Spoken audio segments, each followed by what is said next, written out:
feel so sure that the state won't find them, that they know it was in their favor? I say yes. The state isn't going to protect you people. You better get out there and start asking for changes. Carolina Solite came to the Aquadale community back in 1984. Well, Carolina Solite actually started burning hazardous waste back in 1984. They were there for 5 years before the people of Aquadale even knew that they were incinerating hazardous waste. For 5 years. The water quality people in Mooresville Regional Office did not know they'd been burning hazardous waste for 6 years before they found out. And these are the people in charge of monitoring. For 6 years, the water wasn't tested. For 6 years, our state knew nothing about it. Carolina Solite continues to claim that they are making modifications, that they are a good corporate industry for Stanley County. Governor Martin gave them an award of excellence back in 1987. Dr. Linda Little came to Aquadale community back in January of '89 and talked about Carolina Solite and what a wonderful corporate citizen they were for the people of Stanley County. These are the people that are making the decisions as to what is going to happen in our state in regards to hazardous waste, some of it low-level radioactive waste. We need to realize that we have people in office that don't know what they're doing. We've got to change the system, and the system is not going to change until the people leave. The Constitution guards your property rights.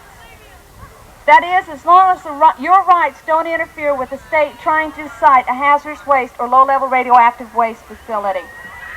If it does, the state will change it and take away your rights.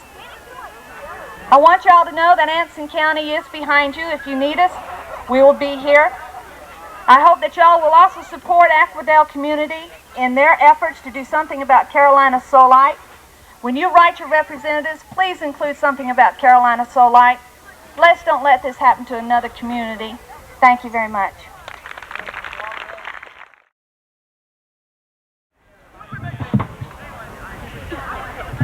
We have another person from an environmental group all the way from the mountains. Her name is Janet Hoyle, and she's from the Blue Ridge Environmental Defense League, and she's going to talk to us a little bit about freedom.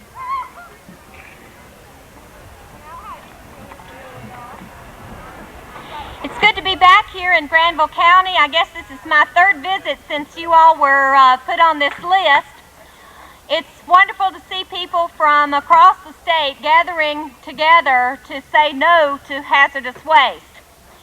The state of North Carolina believes that the people of North Carolina are gullible enough to believe many of the things that they're telling us. The state of North Carolina is perpetuating myths about hazardous waste.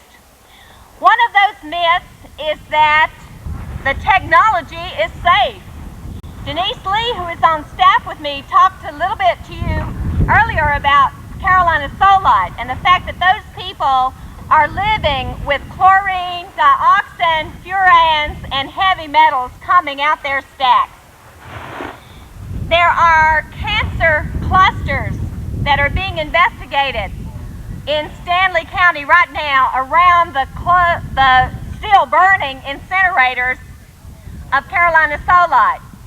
There's a cancer study going on now in Guilford County around the closed solvent recovery facility at Seaboard Chemical. The people of Caldwell and Mitchell counties have been victimized for years by the improper burning of hazardous waste and our state's failure to regulate. What we have is a crisis in regulation. So no, the technology is not safe. All incinerators contaminate and all landfills leak. The state will not protect you. We, as the people of North Carolina, have to work together to protect ourselves. The state of North Carolina would have us believe that it has to go somewhere. How many of you, raise your hand if you've ever heard somebody say, well, it's got to go somewhere. Everybody is saying that, and the state wants people to believe that. The folks who write the editorial columns in papers across this state have believed that myth. that it's got to go somewhere. But no, it doesn't. What we've got to have is a sensible waste reduction program, a toxics use reduction. Sometime a couple of months ago, this spring, the chemical industry cranked out the 20 millionth chemical. There are regulations for only a handful of the 20 million chemicals that our technology in this country is continuing to produce. The insanity has got to stop. We've got to have common sense in toxics use reduction. Other states are doing a good job. The state of Massachusetts has passed a toxics use reduction law. That law in the next 7 years will mean a 50% decrease in the amount of toxics used in the state of Massachusetts. Now, in those same 7 years, under North Carolina's Governor Martin and successor, what we're going to have is an increase in toxics use of 20%. We can do better, folks. The people know better. So, it doesn't have to go somewhere. What we've got to do is make industry change its processes. Let's use water to clean instead of solvents. Yes, let's clean less often. Make procedural changes inside industry that will mean the creation of less of the poison to export to some rural community.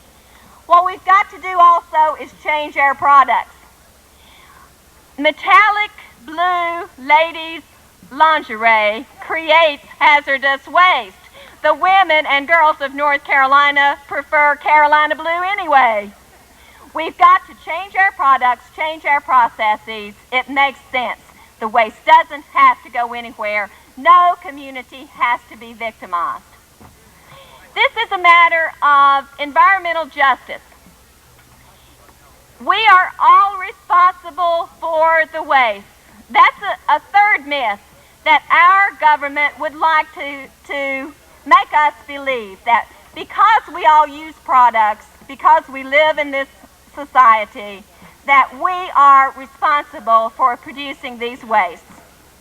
That perhaps is the most insidious myth of all, because every North Carolina citizen, man, woman, child, had 300 pounds of waste produced in 1989, hazardous waste, by industry in this state. For every man, woman, and child, 300 pounds.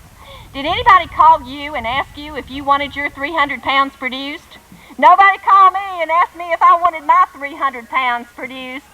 So what we've got to do is make certain that environmental democracy and our freedoms are protected. If indeed we are all responsible for these wastes, then we are all allowed a right to decide how they are managed, and if indeed whether they are produced at all.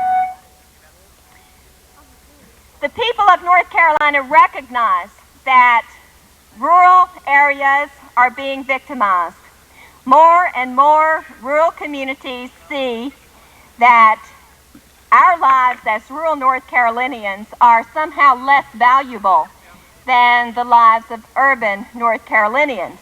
The only reason that we are less valuable is that we have fewer votes.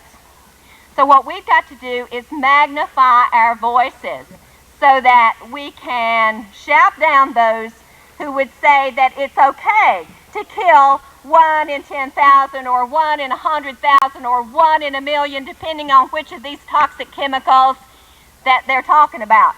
It's not. Legalized murder is wrong. I'm an environmentalist partly because of the ethics of this question. So the people of our state speaking together cannot be ignored. And the clear message that we need to say to our governor is that North Carolina will not become a dumping ground. You will not, along with your General Assembly, allow us to be sold to the highest bidder. We are not in the process of subsidizing the waste industry in North Carolina at the expense of our people.